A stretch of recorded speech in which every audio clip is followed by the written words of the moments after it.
हैं। अब रेंजर्स में दो किस्म के लोग, अच्छा। एक तो वो हैं जो फौज से डेपुटेशन पे आते हैं, जी हाँ। दूसरे जो रेंजर्स के अपने मुलाजमीन। सही।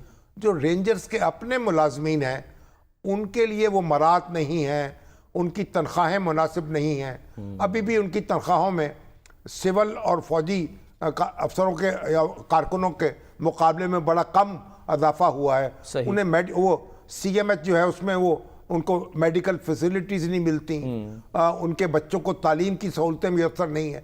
तो वो एक ये भी देखना चाहिए। और रेंजर्स जो है देखिए कराची में, सिंध में, तो हम एक मुस्तकिल तौर पर एक अमन और अमान कायम करने के लिए रेंजर्स को तलब किया जाता है। और पूरे पाकिस्तान में जब भी वफाकी हुकूमत को जरूरत पड़ती है तो रेंजर्स को तलब करती है। बिल्कुल फ्रंट लाइन पे वही होते हैं, फ्रंट पे वो होते हैं। तो पाकिस्तान की पहली वो दिफाई लाइन है, सरहदों की हिफाजत में भी मुआवनत करते हैं, उनकी निगरानी में। तो अब हुकूमत पर यह भी लाजिम है कि उनके हालात कार जो हैं उनका भी जायजा लिया जाए। वो भी एक ऑर्डिनेंस के जरिए से उनका वजूद आया था और फिर उसके बाद वो वैसे का वैसा चला आ रहा है। उनके हालात कार भी बेहतर हों, उनकी शराइत मुलाजमत भी बेहतर हों, वो भी फौज के बराबर उनको सहूलतें दी जाए।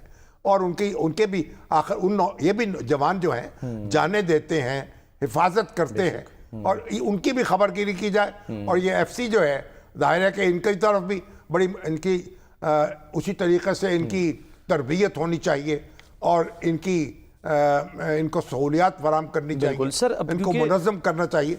ये तो ज़रूरत है इसकी। तो मैं समझता हूँ कि बहुत एक बर वक्त इक़दाम किया गया है, इसकी ज़रूरत थी। लेकिन रेंजर्स पर भी तवज्जो करने की ज़रूरत है।